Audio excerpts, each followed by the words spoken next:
درود شریف پڑھیں اللہم صل علی محمد وعلی آل سیدنا مولانا محمد وعلی منبع العلم والحلم والحکم والصلاة والسلام دائما ابدا علیک یا نبی اللہ یا حبیب اللہ یا رسول اللہ صلی اللہ علیہ وسلم۔ اللہ تبارک تعالیٰ کے بے پناہ کرم اور اس کا بڑا احسان ہے جس نے ہم جیسے آج اس اداکار گناہگار نکمے ناکار روسیا بندوں کو اپنے محبوب ولیوں کی سجائی ہوئی اس محفل میں حاضری کا شرف عطا فرمایا، ہم اس کا شکر حق ادا کر ہی نہیں سکتے۔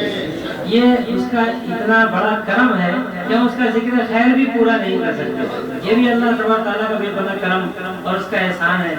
ہم کیا اس کا شکریہ ادا کر سکتے ہیں کہ اس نے ہمیں اپنے پیارے محبوب کی امت میں پیدا فرما دیا، اور یہ نعمت عظمیٰ سے کم نہیں، اس نے ہمیں اپنے پیارے محبوب کی امت میں پیدا فرما دیا۔ اس کے لیے انبیاء علیہ السلام نے اللہ کی بارگاہ میں التجا کی، جب حضور کے امتیوں کے مرتبے اللہ تبارک تعالیٰ نے خود بیان فرمائے تو انبیاء علیہ السلام نے خواہش کی کہ میرے مولا تو ہمیں نبی نہ بناتا بلکہ اپنے پیارے محبوب کی امت میں پیدا فرماتا۔ اور یہ نعمت بھی ہمیں، یہ نعمت عظمیٰ بھی ہمیں بن مانگے ملی۔ یہ ہماری کوشش اور کاوش اتنا اس میں کوئی دخل نہیں ہے۔ ارے ہم اللہ کی مہربانی سے مسلمان گھرانے میں پیدا ہوئے، مسلمان گھرانے خوش عقیدہ گھر میں پیدا ہوئے، کسی اور گھر میں پیدا نہیں ہوئے جہاں پر گستاخ رسول ہوتے وہاں پیدا نہیں ہوئے۔ یہ اللہ کا احسان نہیں تھا اور کیا ہے؟ پھر اس نے ہمیں اپنے پیارے محبوب کی امت میں پیدا فرمایا، اور اس محبوب کی امت میں کہ جس کا ذکر اللہ تعالیٰ نے اپنے ذکر کے ساتھ ملا دیا۔ اس وقت تک کلمہ مکمل نہیں ہو سکتا جب تک کہ اللہ کے ذکر کے ساتھ، اللہ کے نام کے ساتھ ہم حضور کا ذکر نہ لے لیں۔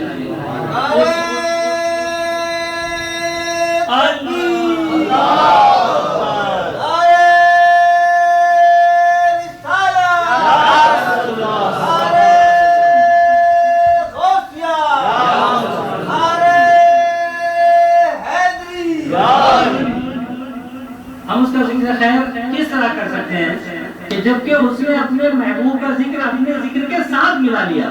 کلمہ اس وقت مکمل نہیں ہوتا جب تک حضور کا ذکر نہ کر لیں۔ دیکھیں دنیا میں ہر وقت کہیں نہ کہیں اذان ہو رہی ہے۔ آپ اس اوقات کو آپ دیکھ لیں، ان اوقات کو لہجہ بہ لہجہ لمحہ بہ لمحہ پیچھے کریں تو ایسا محسوس ہوگا کہ بھئی آج جیسے اس وقت عشاء کی نماز ہو چکی ہے تو کہیں اور عشاء کی نماز ہو رہی ہوگی۔ اس کے بعد جیسے جیسے وقت گزرتا جائے گا عشاء کی نماز ہوتی رہے گی، جیسے جیسے یہ وقت گزرتا جائے گا عشاء کی نماز ہوتی رہے گی، پھر کہیں پر فجر کا وقت ہو جائے گا۔ ہے ایسا یا نہیں ہے؟ تو اللہ تبارک تعالیٰ کا ذکر خیر ہر وقت جاری ہے۔ جب اللہ کا ذکر جاری ہے تو حضور کا ذکر خود بخود جاری ہے۔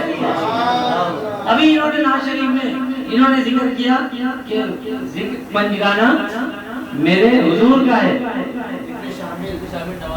ذکر شامل نماز میں خالد پنجگانہ میرے حضور کا ہے۔ تو حضور کا ذکر و پنجگانہ ویسے ہی جاری و ساری ہے۔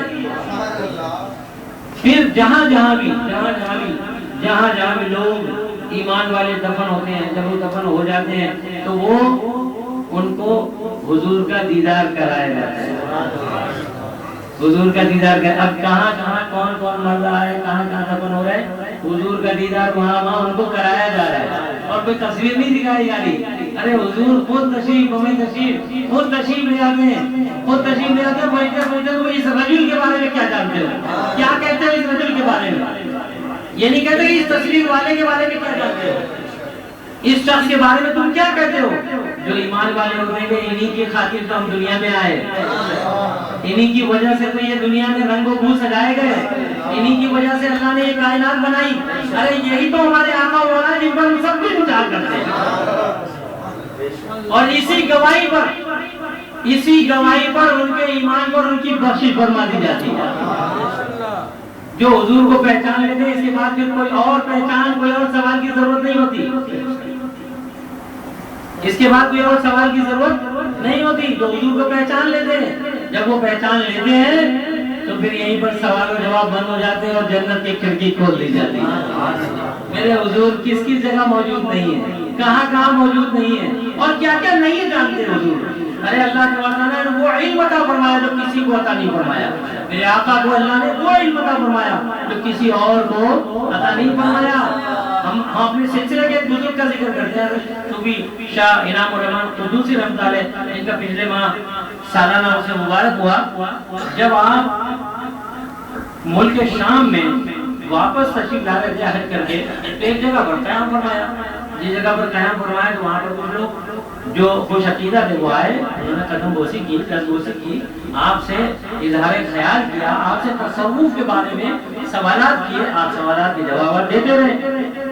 ان میں ایک شخص ایسا بھی موجود تھا، اس نے کہا کہ یہ بات یہ ہے کہ ہم تو اس زمانے کی باتیں ایسا لگتا ہے جیسے کہانیاں، اور جب حضرت عیسیٰ علیہ السلام کے بارے میں ذکر کرتے ہیں عیسائی تو وہ بتاتے ہیں کہ ہمارے نبی دیکھیں تو مٹی کا ایک پرندہ بناتے تھے اور پھونک مارتے تھے تو وہ اڑ جاتا تھا، وہ زندہ ہوتا تھا اور اڑ جاتا تھا۔ جو نابینا ہوتے تھے پیدائشی ہاتھ ان کے چہرے پر پھیر دیتے تھے تو انہیں اللہ تعالیٰ بینائی عطا فرما دیتا تھا۔ حضرت عیسیٰ علیہ السلام اپنی امت سے یہ کہا کرتے دیکھو تم ہم سے پوچھنا نہ رکھا کرو، بلکہ تمہارے گھروں میں جو کچھ تمہارے اس میں برتنوں میں جو کچھ تمہارے بکسوں میں چھپا ہوا ہے وہ سب مجھے معلوم ہے۔ لیکن آج کل ایسے کہاں، آج کل تو صرف نام ہی نام رہ گیا ہے۔ آپ سنتے رہے، آپ برداشت کرتے رہے، سنتے رہے، برداشت کرتے رہے۔ وہ یہ کہتا رہا، وہ گستاخ وہ یہ ذکر کرتا رہا، پھر وہ حضور تک جب پہنچا تو آپ کو غصہ آ گیا، آپ کو غصہ آ گیا۔ لوگ کہتے ہیں کہ حضور کو پیٹ پیچھے کا علم نہیں تھا، پیٹ پیچھے کا علم نہیں تھا، پیٹ پیچھے کا علم نہیں تھا، کیا پتا وہ سچی کہتے ہوں گے، بس اس پر ان کو غصہ آ گیا، جلال آ گیا، اور مان لے گا تو کیا کہتا ہے، کیا بکواس کرتا ہے تو، ارے میرے آقا کی شان میں تو کیسی باتیں کرتا ہے، کسی نبی کے شان میں تو کر لے تو وہ بھی تیری پکڑ کا مقام ہے، لیکن تو میرے آقا کے بارے میں یہ کہتا ہے، ارے تو میرے آقا کی شان تو بعد میں تم بیان کروں گا کہ میرے آقا کی کیا شان ہے، میری بات سن، میں تجھے بتاتا ہوں، میں تو غلاموں کا غلام ہوں، ان کے قدموں کی خاک نہیں ہوں، لیکن میں تجھے بتاتا ہوں کہ صبح تو ناشتہ کلیجی کے ساتھ کر کے آیا ہے، اور تیری جیب میں اس وقت اتنے روپے موجود ہیں، اور جو تیرا بکسا ہے اس کے اندر تو نے یہ خزانہ چھپا کے رکھا ہے، وہی قدموں میں گر گیا۔ حضور یہ بات تو واقعی کسی کو نہیں معلوم، جو آپ بتا رہے کہ صبح میں نے ناشتہ کلیجی سے کیا، یہ میں جانتا ہوں کہ میں نے کلیجی سے ناشتہ کیا، قدموں میں گر گیا، کہ میرے آقا کی شان بیان کرنے کی بات کرتا ہے، ارے تو میرے آقا کی بات کرتا ہے، میرے آقا کی کیا بات کرتا ہے۔ جس وقت صدیق اکبر رضی اللہ تعالیٰ عنہ وہاں پر تشریف لے جاتے ہیں غار ثور پر، اپنے آقا کو کاندھوں پر اٹھائے ہوئے، جب غار ثور آ جاتا ہے وہاں پر اتر جاتے ہیں، حضور سے ارشاد فرماتے کہ میرے آقا اس غار میں مجھے پہلے جانے دیں، اس لیے کہ اگر کوئی موذی جانور ہو تو وہ مجھے ایزا پہنچائے، آپ کو نہ پہنچے۔ قربان جائیے حضرت صدیق اکبر کے کہ وہ فرماتے ہیں کہ آپ کو نقصان نہ پہنچے، آپ کو نقصان نہ پہنچے، مجھے نقصان پہنچے، لہذا مجھے آپ اجازت دیجیے۔ آپ اندر تشریف لے گئے، سارا جو غار تھا اس کو صفائی کی، اس میں جو سوراخ تھے انہوں نے اپنے کپڑے پھاڑ پھاڑ کر لگا دیے، جو چادر تھی وہ پھاڑ پھاڑ کر لگا دی، ایک سوراخ پھر بھی بچ گیا، ایک سوراخ پھر بھی بچ گیا، تو وہاں پر آپ نے اپنے پیر کی ایڑی لگا دی اور آقا کو آواز دی کہ آپ اندر تشریف لے آئیے، میں نے صفائی کر دی۔ آقا جب تشریف لائے تھکے ہوئے تھے، زانوئے صدیق اکبر اور میرے آقا کا سر، کیا شان ہوگی، کیا دن اور رات ہوں گے، کیا لمحات ہوں گے کہ صدیق اکبر کی آنکھیں اور حضور کا روح انور، ایک پیر دو پیر کی بات نہیں ہے،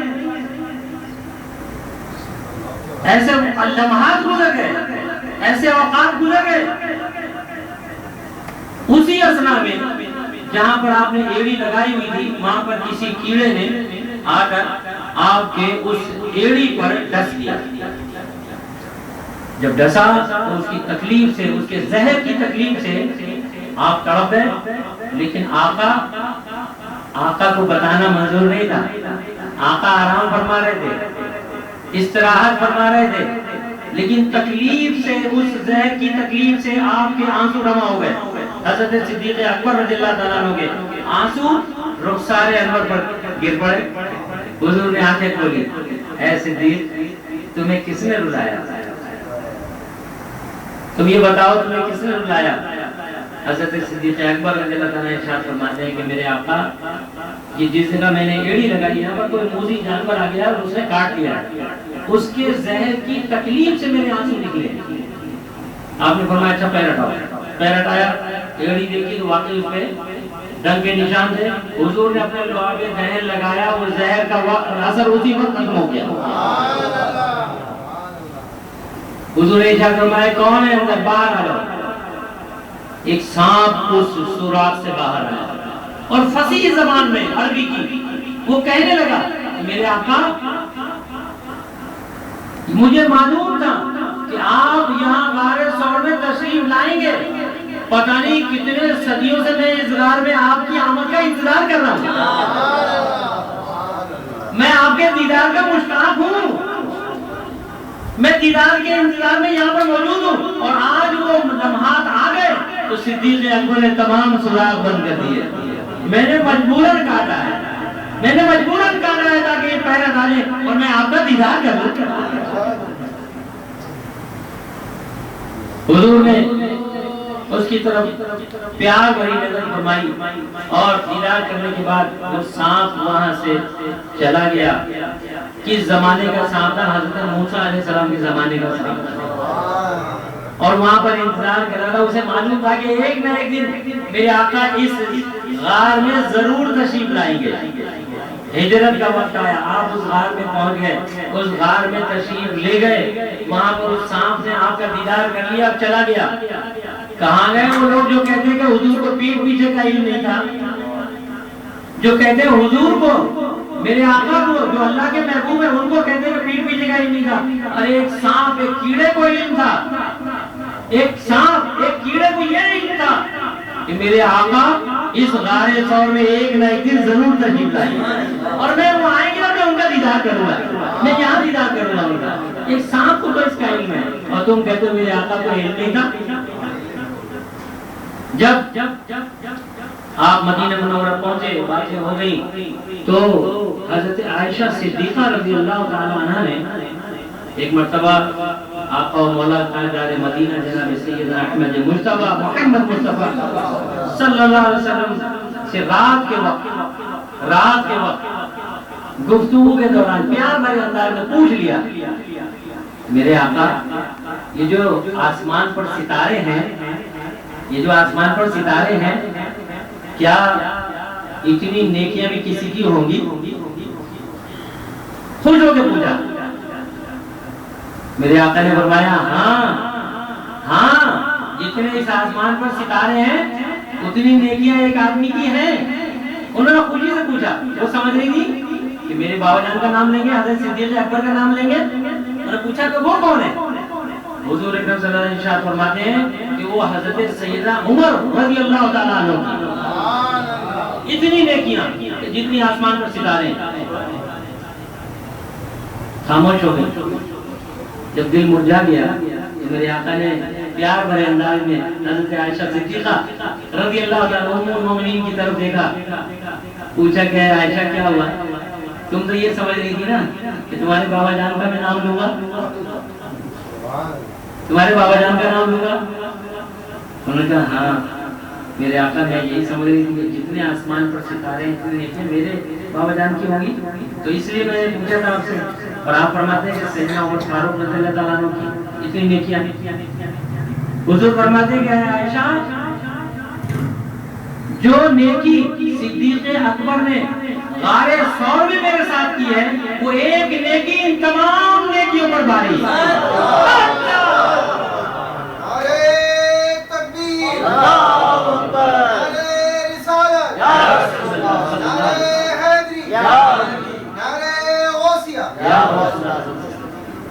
اندازہ تو لگ رہا ہے؟ فرماتے ہیں کہ وہ ایک نیکی جو غار ثور میں صدیق اکبر نے میرے ساتھ کی ہے وہ ان تمام نیکیوں پر بھاری ہے۔ جبھی تو حضرت سیدنا عمر فاروق رضی اللہ تعالیٰ ارشاد فرماتے تھے کہ اے ابو بکر مجھے وہ ایک نیکی دے دو، میرا سب کچھ تم دے دو، وہ ایک نیکی مجھے دے دو، میرا سب کچھ تم لے لو۔ وہ فرماتے تھے تو نصیب کی بات ہے، یہ تو کرم کی بات ہے، جس پر ان کی نظر رحمت اڑ جائے اس پر کرم کے دروازے کھل جاتے ہیں۔ جو لوگ کہتے ہیں کہ تمہیں پیٹ پیچھے کا علم تھا اور نبیوں کی تعریف میں ان کے ساتھ گستاخانہ انداز بیان کرتے ہیں، تو ان کے لیے یہ میرے آقا کی شان تو میری آقا کی شان تو یہ کہ وہ تو ہر امتی کو جانتے ہیں، اس ہر امت کے اعمالوں کو جانتے ہیں، اس کے درجات کو جانتے ہیں، اس نے کتنی نیکیاں کی ہیں وہ نیکیوں کی تعداد کو بھی جانتے ہیں۔ اللہ کا کرم اور اس کا احسان کہ اس نے ہمیں ایسے اپنے پیارے محبوب کی امت میں پیدا فرمایا۔ ارے وہ کیسے ہمیں بھول سکتے ہیں، وہ کیسے ہمیں بھول سکتے ہیں جو لاکھوں کروڑوں جگہ ایک وقت میں موجود ہوں۔ حضرت سیدنا خواجہ معین الدین چشتی اجمیری رحمۃ اللہ علیہ، جس وقت آپ رائے سلوک میں آپ نے کمال حاصل کر لیا، اپنے پیر و مرشد سے سب کچھ حاصل کر لیا، پیر و مرشد حضرت خواجہ عثمان ہارونی رحمۃ اللہ علیہ ارشاد فرماتے ہیں کہ اے معین ذرا زمین کی طرف تو دیکھو۔ آپ نے زمین کی طرف دیکھا، مرشد نے پوچھا کیا نظر آیا؟ فرمایا حضور زمین کی ساتوں تہہ دیکھ رہا ہوں اور میری نظریں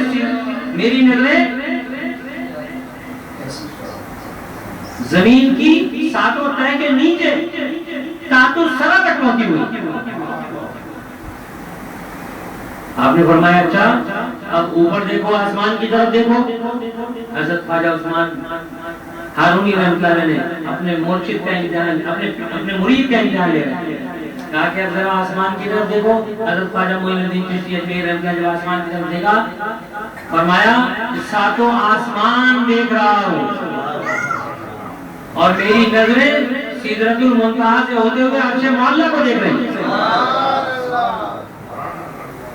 فرمایا اچھا اب اس طرح دو انگلی بھی کی طرح نشان بنایا اور پوچھا کہ اے معین اس کے درمیان دیکھو تمہیں کیا نظر آ رہا ہے؟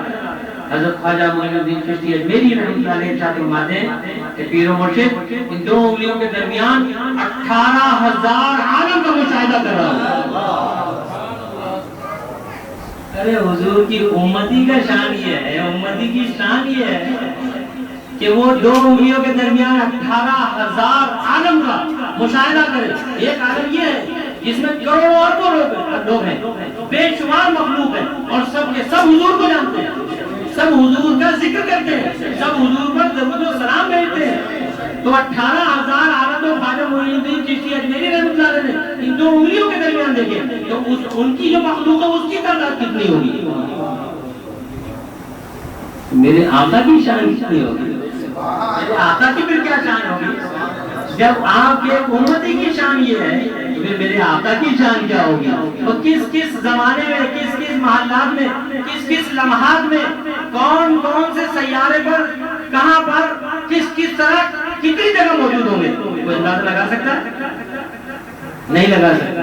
ارے میرے آقا ہر جگہ موجود ہے، اس لیے کہ اللہ تعالیٰ ارشاد فرماتے ہیں کہ آپ کی طرف سے اللہ تعالیٰ فرماتا ہے کہ الحمدللہ رب العالمین، میں عالمین کا رب ہوں، میں عالمین کا رب ہوں۔ اور جب محبوب کا مقام بتانے کا وقت آیا تو فرمایا رحمت للعالمین، جہاں جہاں رب ربوبیت کے ساتھ موجود ہے، جس جس عالم میں، اس عالم میں میرے آقا اپنی رحمت کے ساتھ موجود ہے، اس لیے کہ اللہ رب العالمین ہے، میرے آقا رحمت للعالمین ہے۔ ہم تو شکریہ ادا کر ہی نہیں سکتے۔ آج اگر یہ ایسی نعتیں نہیں پڑھتے تو شاید یہ بیان بھی نہیں ہوتا، لیکن انہوں نے جتنی نعتیں پڑھی ان میں صرف حضور کا ہی ذکر، حضور کی بلندی کا ذکر، حضور کے ہر جگہ موجودگی کا ذکر، حضور کے شفا کا ذکر، حضور کی باتوں کا ذکر، حضور کے غلاموں کا ذکر۔ الحمدللہ و شکر اللہ، اللہ تبارک تعالیٰ کا احسان کہ ہم اس کا شکر حق ادا نہیں کر سکتے، ہم اس کا شکر حق ادا، ارے ہمارے کیسے ہی اعمال کیوں نہ ہو، ہمارے کیسے ہی